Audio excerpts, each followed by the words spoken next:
Good evening, ladies and gentlemen, and welcome to the Metal Magdalene with Jet right here on Metal Messiah Radio. Tonight, I have some special guests with us. We have Khaotika and we have James Burrill and Marco with us on the phone right now. Welcome to the show, guys.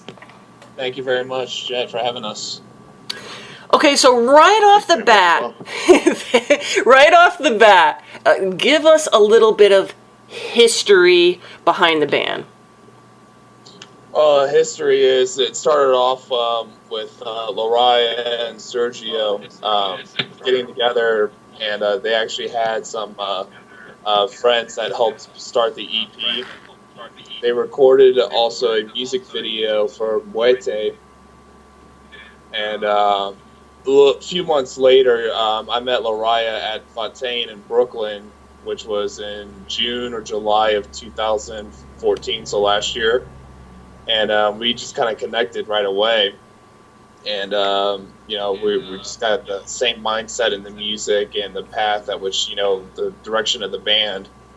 And also Matt Moloch, our bass player, was also there when I met her.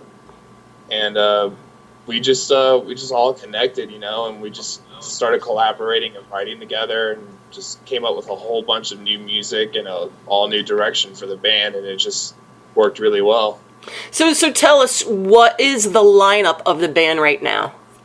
Well, the lineup is you have Lariah on vocals, Serge on guitars, myself on guitars as well, Moloch on bass, and Straw Marco on drums.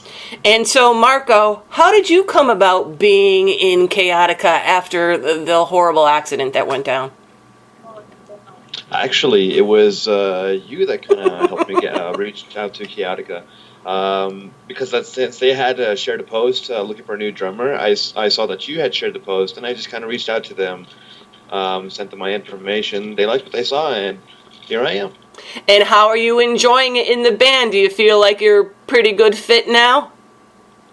I am more than enjoying it. It's a whole new experience with new musicians, so it's like one big family, That's always great to know. So James, how would you describe the style of music that Khaotika plays, and what do you try to bring forth to the listener when you guys are recording this music? Well, all of us really have some black metal.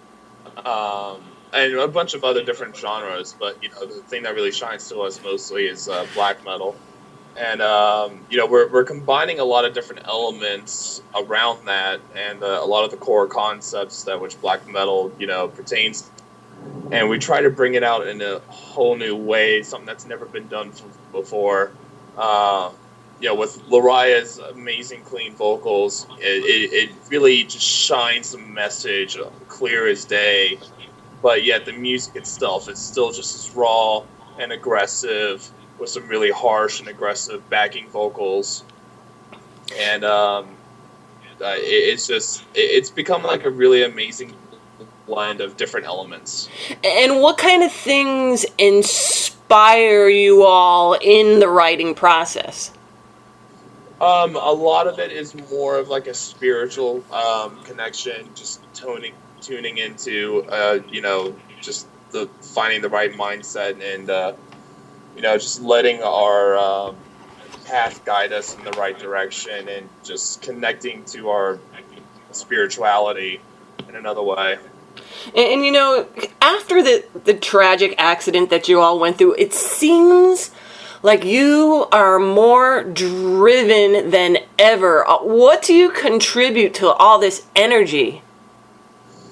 Well, a lot of it is to keep the honor of our fallen brother Nicholas Dyret Chrysostom, to do him proud, really, because his dream, his entire life dream, is just music, and I would never want his memory to fade away. We want to keep his legacy alive and strong, and that just pushed us even further, just to keep going back. And it's just, the accident, as tragic as it was, it just it brought us all a lot closer together, and we just kept fighting and fighting and fighting and just going for it as big and as hard as we possibly could. You know, what has the touring process since you guys been together been like for you? I mean, I know you're doing this big U.S. tour now, but what have your touring practices been like?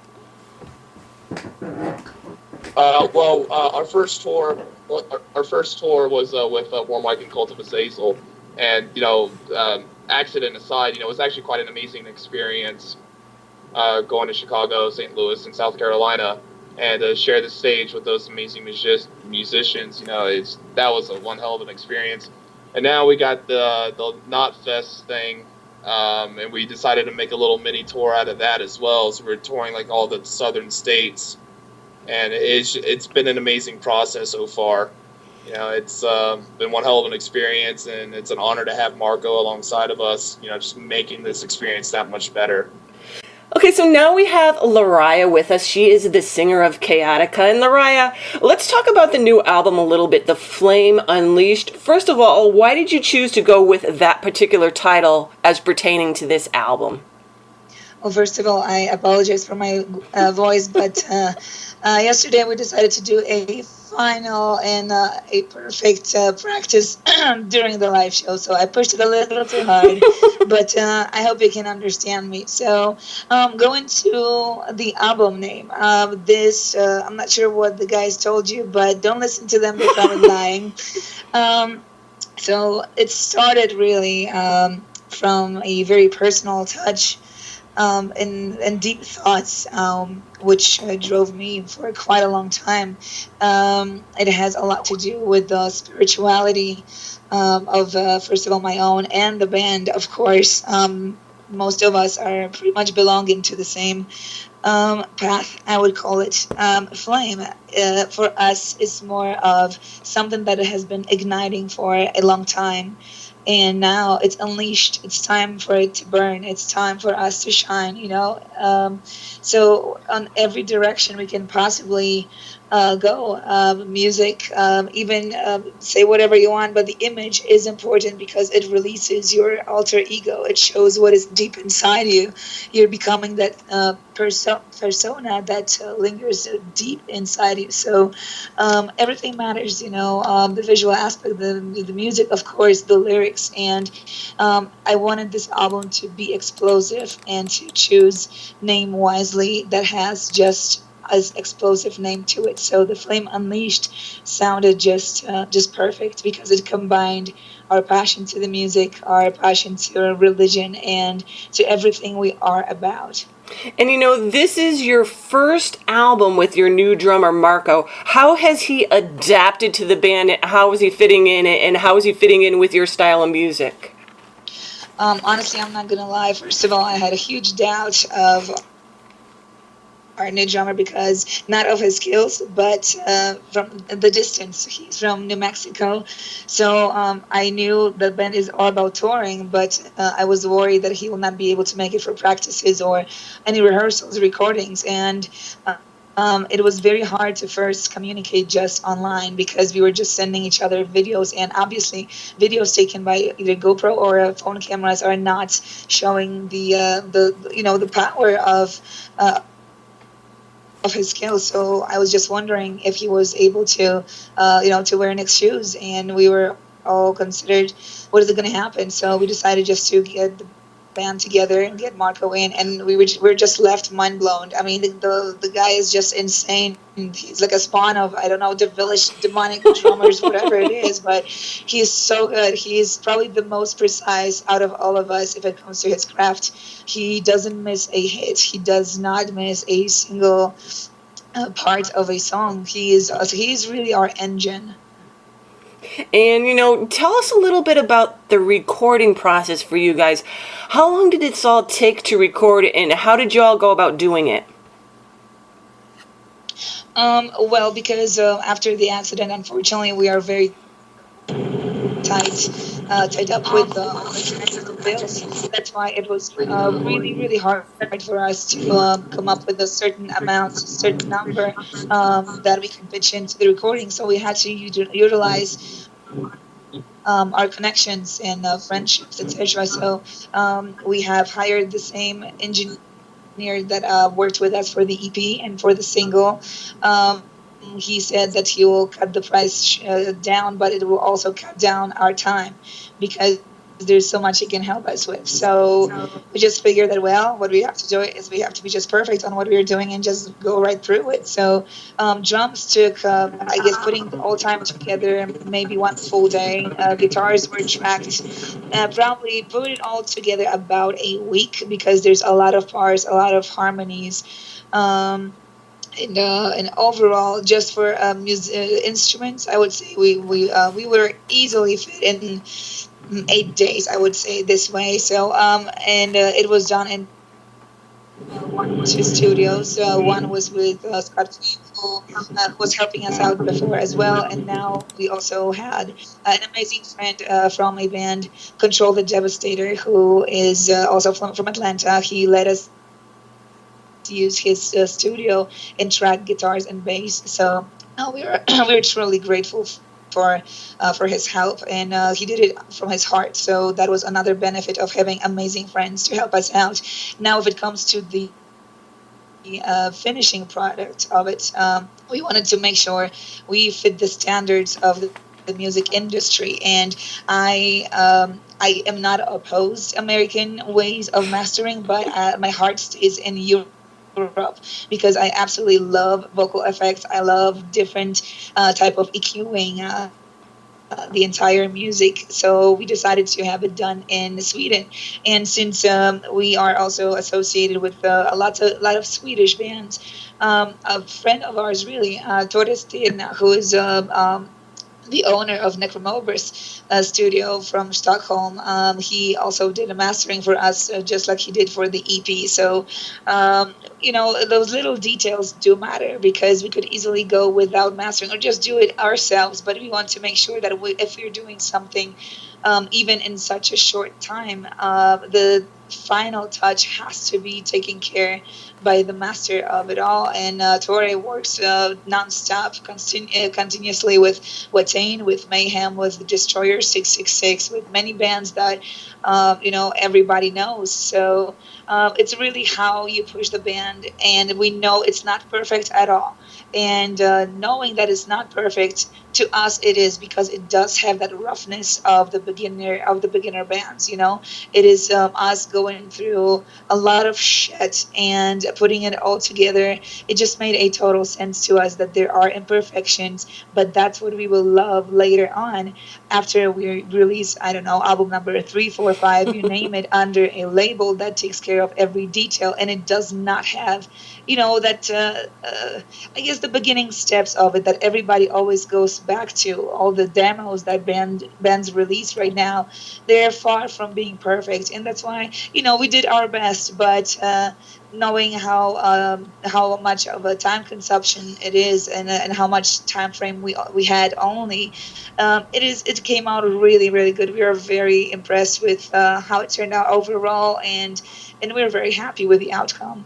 Well, I was going to say the mixing and mastering did come out quite well. Like you said, you had a very short amount of time to get this together, but you did pull it together. And I kind of like the way you recorded it with everybody there without sending click tracks and all this other kind of thing. It just makes it more... I kind of like the old school underground of these kind of bands, but with a more of today kind of, with a more of a today touch with who you had mix and master it, who is used to doing music like you sent. Absolutely. Yes. So it came out really good. So what are the basic, subject themes and stuff of the songs of this album? Honestly, the entire album is very spiritual. There's nothing cheesy about it. There's nothing that we sing directly to our haters, lovers, boyfriends, girlfriends. There's nothing like, oh baby, come back to me. I love you. I hate you. No, we just really wanted to utilize what is really inside us to put, I guess, some sort of a not a label per se, but to let others know that we're deeply spiritual. And yes, there absolutely will be songs that are more direct. But for now, since we just want to establish who we are and what we stand for, this was the best way really to start with that because you know if you're going through so much and you're devout to those spirits who protect you. You want to, I guess, pay them back for everything else, and direct your music specifically for them as a big thank you. So yes, there are some, I guess, romantic touches. I mean, for fuck's sakes, they have a female vocalist up front, so.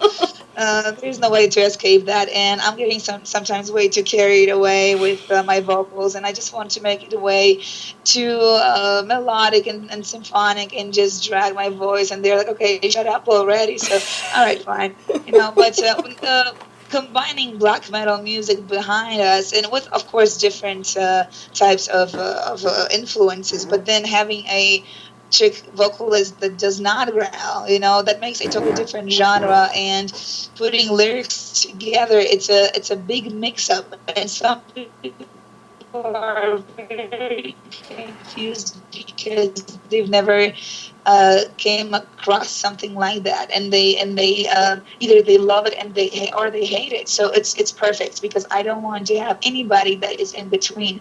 I prefer haters much more over those ignorant people that just don't give a shit about it, So I guess it's because of the standards of the elitist ways or whatever you call it. There's no room for chicks to sing over such hard music. So I take my, I guess, personal pride in it because we are starting something that is considered a blasphemy right now. But they I guess some people don't realize that we are singing exactly about the same that they do. But utilizing a lot of octaves, So we actually have some notes in the vocals. So. And it is like you said, it's a different sound and it's a fresh sound, and I think that's one of the things that attract people to your band. They just looking at you guys, you're like, oh, I can't imagine what this. But then when you listen to it, it is totally different than what anybody else is really putting out there. I agree. Yes, and that's why we just want to do that. So we hope that it's welcomed. And I know it takes always a long time for it. I mean, look at, for example, Doro Pesh. With Warlock, they started, a female really heavy metal, and she's my guru. I've played with her a couple of times with my previous band, and she called me her daughter because, and not even kidding, I'm still in touch with her. She said that she knows that I'm trying to start something that hasn't been done, and that's exactly what she's been going through. She said that she went through a huge downfalls with a lot of hate from others because nobody wanted a female, singing heavy metal. And she said that, I don't know if I can curse on like right now, but if I can, then just mute it down. But I'm gonna say what she said. She said, "Fuck you all. I'm still gonna deal with whatever I please. If you don't give a shit about it, awesome. Step away. Stick to your elitistic ways. I'm doing what I love. Period." So she is my girl, really, and the haters can hate, and please do, and make sure you spread the word about us. Talk shit, but make sure you link us so others can check us out. Make sure you spell the name correctly when you're talking your shit. Oh my God, yes, both the name of the band and my own name. God damn, man. Now, you guys currently out on tour. How has it been so far? How's the tour been so far? I know it's still kind of in the early stages. Well, knowing that we were aiming for Knotfest, and we booked Knotfest very late because, after the accident, everybody was kind of out of shape, and the promoter said that he didn't want to bother us earlier because he knew we are recovering from this big shit. He still wants us to be on festival, so we were booked really, I guess, late in the lineup, but he said that he really wants to feature us, which we're very grateful to John Reese and his entire family. They're just amazing to us. Though we then decided to just play a few shows really on the way there, and we knew there's only so much time that we can find venues and find bands to play with. Unfortunately, what happened, there's many bands that have been already booked for either the same days or within the same month, which is an unspoken law really that you should not overplay in your state. So we utilized our contacts, and lots of promoters helped us out to book even small venues with I guess smaller crowd that we would have. As opposed to if that was all planned months ahead of time, but having only a couple of weeks or 3 maximum to promote it and to find it, it kind of limited us to smaller crowds, but very great appreciation of the music and a great response. And to us, it's more about, I guess, just constantly rehearsing the same material, and to be ready to hit the stage for Knotfest to show those thousands of people how passionate we are about it. So we all come from underground. We started from nothing, from scratch. So to play smaller shows, it's really nothing new. Every single band went through it. You call them, if it's AC/DC, if it's Metallica, Pantera, Slayer played for 2 people up front, and they slayed it. So that's exactly what we're doing. We're not slacking on anything at all. We keep all the stage preps up. We put makeup on. We put everything we possibly could. We just don't slack at it, because there's many bands that knowing that they're going to be playing for, I don't know, 50 to 100 maximum people, they will not put up their best show. And in our case, we want to make sure that everybody can get a piece of us. Doesn't matter if it's Knotfest, doesn't matter if it's, sorry for saying that, but a shithole. We did not get to play on top of a bar yet, so it wasn't too bad.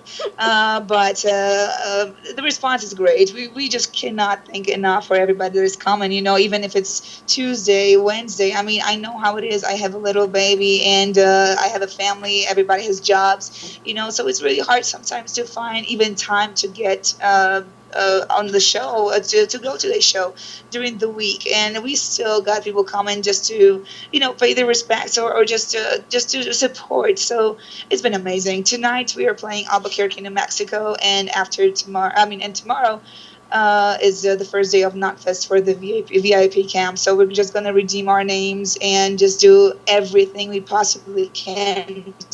Okay, so Lariah, was it at all emotional hitting the stage the first night of this tour after everything that's happened with you guys?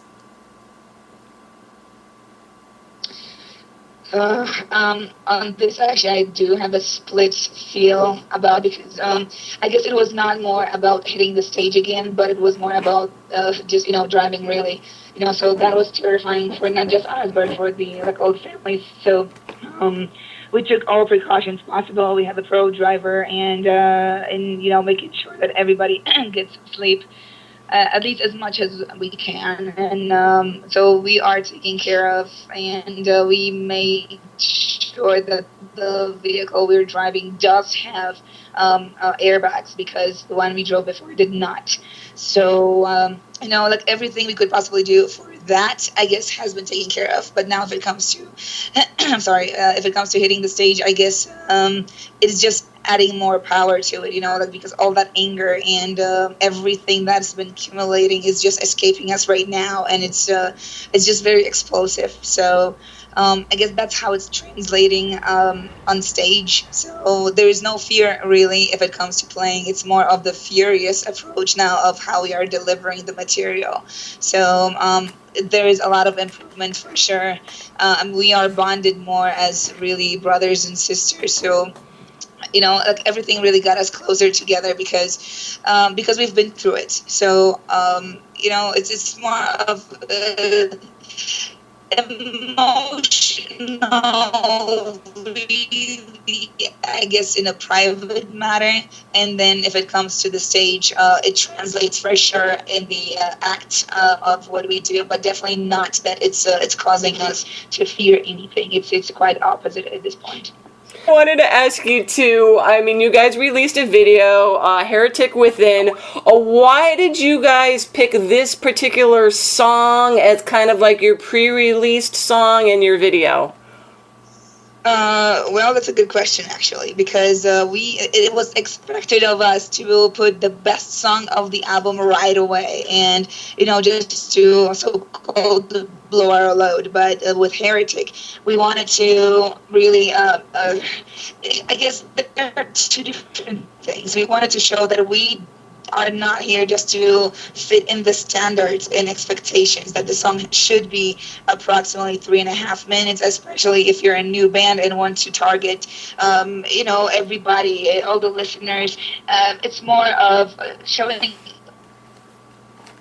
who we are, and we do have the beginning with the intro of the song that tells the story, and this is our interpretation of the story. It's a story about a little girl, but if you're listening to the album, I want people to take the song and just translate it on their own, and just take it more of a experience more than just listening of the song. And there's too many bands actually that for now are doing only I guess industry standard song. They're just trying to push their material and go as far as they can with commercializing the songs. But we want to make sure that Khaotika stands for what we believe in, for the spirituality of the song, and we want the songs to be taken deep to people's souls and hearts. So that's why we kept the I guess, as you call it, the hits or whatever for later, because we wanted first to show that we are more than that. We have a lot of structure in the music,